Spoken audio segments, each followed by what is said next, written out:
Irmãos, estamos de volta e agora com o segundo subtópico sobre as abominações, e aqui neste nós vamos aí entender de forma detalhada o que estava sendo mostrado, identificado na vida do povo e que estava aí desonrando, desagradando, né? Deslouvando, se é que existe essa palavra, o nome do Senhor. Não estava atribuindo a Deus a glória, a honra e a devida reverência e respeito àquilo que o Senhor era e representava para o povo da aliança. Então, o povo de Deus, ele não está isento também devido às mesmas erros e falhas, talvez em um ambiente diferente, de cometer. Então nós vamos aprender um pouco sobre essas características das abominações e Fábio Júnior vai estar aí nos orientando.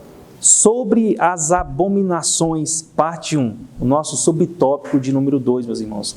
Ele está dividido entre o nosso tópico de número 2, né, está dividido entre o subtópico de número 1, que é a imagem de ciúmes, o subtópico de número 2, o culto aos animais e aos répteis, e o subtópico de número 3, os 70 anciãos.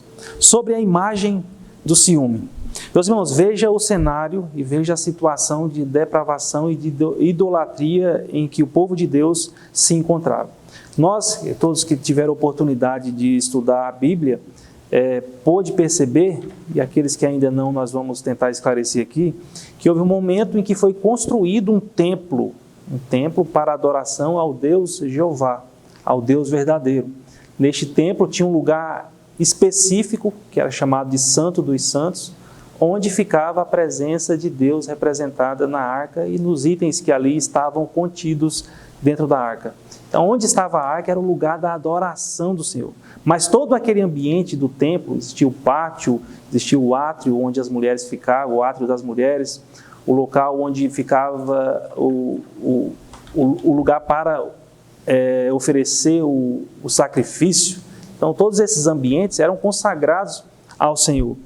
E o nosso Deus, ele tem alguns atributos que não se comunicam conosco e que faz dele ser um Deus, o único e verdadeiro Deus. Ele é onisciente, ele é soberano, ele é onipotente, ele tem todo o poder, ele é onipresente, dentre tantos outros atributos que o nosso Deus tem. Então imagine um Deus onipotente que tem todo o poder, que se constituiu como Deus de um povo, escolheu um Deus e colocou o nome dele sobre esse povo, e permitiu que esse povo construísse um lugar que fosse chamado lugar da adoração, lugar da presença de Deus. E então esse mesmo povo agora não vê mais esse Deus como sendo um Deus suficiente. Ele traz outros deuses, deuses pagãos, deuses com letra minúscula, né? Deuses pagãos com letra minúscula, deuses que na realidade são ídolos, não são verdadeiros deuses, e colocam ali no lugar que é exclusivo para a adoração ao único e verdadeiro Deus, como se esse Deus não fosse suficiente, como Deus Jeová não fosse suficiente.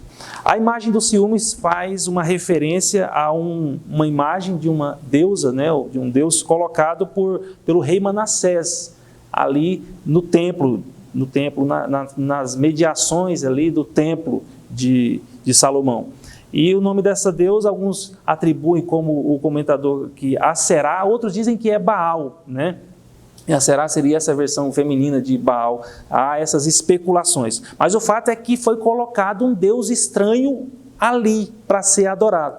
E o nosso Deus, o Deus Jeová, ele é exclusivo. A nossa adoração, ela deve ser exclusiva ao nosso Deus.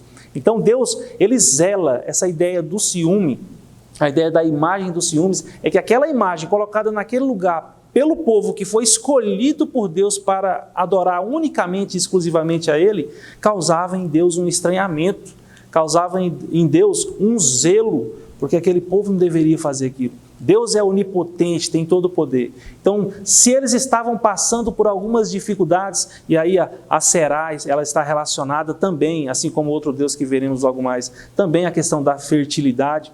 Então, se eles estavam com alguma dificuldade nessa área da fertilidade do solo e outras situações, o Deus Jeová, ele é suficiente para resolver também essas situações. Então, o lugar da adoração era o lugar para buscar o Deus Jeová também, para resolver essas situações também. Eles não precisavam buscar outros deuses. Eles não precisavam buscar a resolução de seus problemas em outros deuses. Deus, o Deus que recebe a adoração, o Deus que fez todas as coisas, ele é suficiente. E se nós, trazendo para a minha vida e para a sua vida, se nós estamos passando por alguma dificuldade, se nós estamos passando por algum problema, o caminho, e aqui é aprendendo com o povo de Israel, com os erros deles, o caminho não é buscar em outra divindade, não é buscar em outro ídolo, não é buscar em qualquer outra fonte a resolução dos nossos problemas, seja qual ele for. O nosso Deus, ele é poderoso. E se nós estamos passando por alguma situação, talvez é momento de olharmos para nós mesmos e fazer uma reflexão. Porque, por vezes, e muitas vezes, as situações e adversidade que passamos estão diretamente relacionadas ao nosso abandono em relação ao nosso Deus poderoso. E não o abandono dele em relação a nós. É o que acontecia com o povo de Israel. E o profeta, quando foi levado pelo Senhor lá no templo, ele viu isso lá, no lugar da adoração ao Deus verdadeiro, tinha um outro Deus acoplado ali no templo para resolver outras situações e as pessoas prestando culto também a esse outro Deus, como se Jeová não fosse suficiente. O subtópico de número 2 fala sobre o culto aos animais e aos répteis. Nós lendo o capítulo 8, nós vamos ver que o Senhor disse, olha, tem mais, né? Veja que a abominação não basta, e essa abominação está, de certa forma, ainda externa ao templo, ela não estava no lugar santo ou no lugar santíssimo, né? Mas estava nos pátios anteriores ali do templo. Mas ele diz, tem mais, cava, ele encontrou uma fissura na parede, uma fissura em determinado lugar do templo, e o Espírito pediu para ele cavar ali, né? Quando ele cavou, encontrou uma porta e ele foi convidado a entrar para lá para verificar o que estava acontecendo lá. E ao entrar, ele encontrou vários animais pintados, aquela ideia da pintura rupestre que existia no Egito.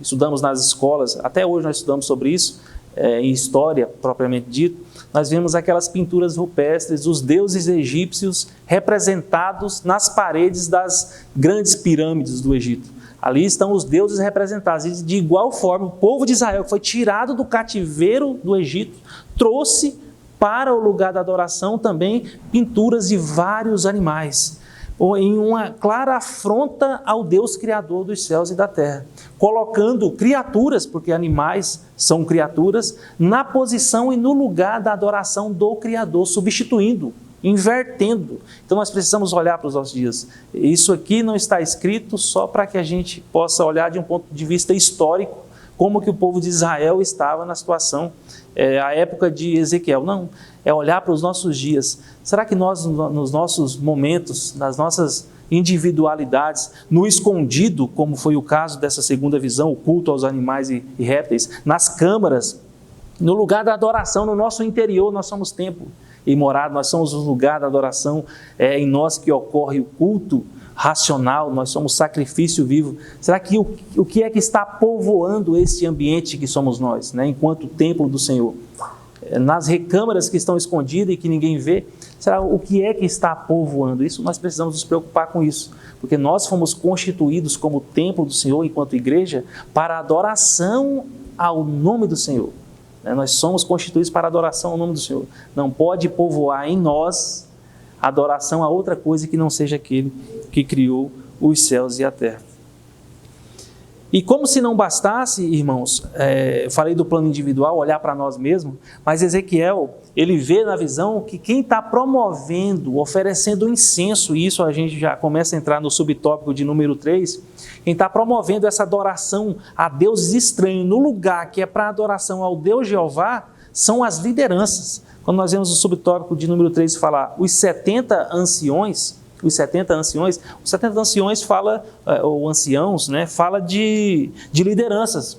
Eram os líderes que deveriam oferecer o sacrifício ao Senhor Deus Jeová, né, e na realidade eles estavam oferecendo sacrifício a outros deuses estranhos representados em animais que estavam naquelas pinturas rupestres na parede onde Ezequiel viu naquela grande visão. Então, a preocupação que nós temos que ter também, né? Temos vários exemplos na história da igreja, na história de Israel, que a liderança ela tem uma função muito importante na condução do povo. Deus levanta homens para que possam direcionar a sua igreja, direcionar o seu povo.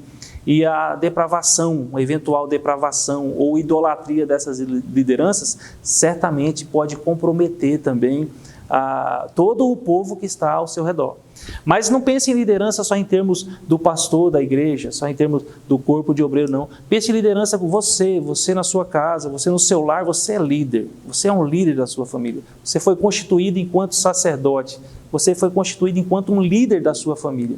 Então, cuide a quem você está prestando o culto, porque o que você faz no oculto, isso vai refletir também naqueles que são liderados por você. Nós somos, inevitavelmente, querendo ou não, acabamos sendo exemplo para aqueles que estão próximos de nós. E que Deus nos abençoe e nos ajude para que nós possamos ser bons exemplos. Exemplos seremos, mas que sejamos bons exemplos e não maus exemplos, né? Sejamos exemplos de adoração ao nome do único e verdadeiro Deus. Então, esses 3 subtópicos aqui nos traz essa primeira dimensão da visão de Ezequiel. Quando nós vemos esse primeiro tópico, né, o tópico de número 2, está falando essencialmente das 2 primeiras, que foi a visão relacionada à imagem de ciúmes, e Deus tem ciúmes, sim. A adoração é exclusiva para o nome do nosso Deus. Certamente colheremos consequências se trocarmos essa adoração por outro Deus qualquer, com letra minúscula, outro ídolo qualquer. E também nos nossos mais escondidos, nas nossas recâmaras, nós enquanto líderes do Senhor, líderes na nossa casa, aqueles que desempenham um papel de liderança, devem tomar cuidado, porque individualmente fomos constituídos templos para a adoração, e enquanto igreja também há espaços constituídos para a adoração, e essa adoração deve ser direcionada exclusivamente ao nosso Deus, o Deus que fez os céus e a terra, o Deus Todo-Poderoso. Muito bem, muito importante esse segundo tópico também, porque nós percebemos que na antiga aliança, no Velho Testamento, no Antigo Pacto, todas as ações sagradas eram exercidas de forma exterior, né? Na verdade, era sombra daquilo que viria. Então, quando se praticava alguma coisa dentro daquele ambiente onde estava o tabernáculo, né? O povo de Israel, quando o peregrino ainda não tinha o templo construído, quando se praticava naquele ambiente era uma profanação, era abominação. Pior ainda, quando foi construído o templo e tinha uma estrutura fixa. E nós percebemos que lá era sombra. Hoje, agora, já, nesse tempo, no tempo da graça, o templo onde Deus reside, onde a presença de Deus se revela, se manifesta, é conhecida, é expressada, ele recebe sacrifício, é a tua vida, você que é crente, servo de Deus, que é templo e morada do Espírito Santo de Deus. Então, integralmente, espírito, alma e corpo, o Senhor, Ele quer que seja consagrado, dedicado diariamente. Isso não quer dizer que você não tem falha, mas isso quer dizer que você procura dar liberdade ao Espírito Santo para que gradativamente Ele possa ter liberdade de te santificar, de te melhorar, de te aperfeiçoar e glorificar o nome dele através da tua história, tá bom? Vamos para um rápido intervalo e já voltamos. Não saia daí. Aproveita e compartilha com alguns. Alguns precisam ouvir esse ensino.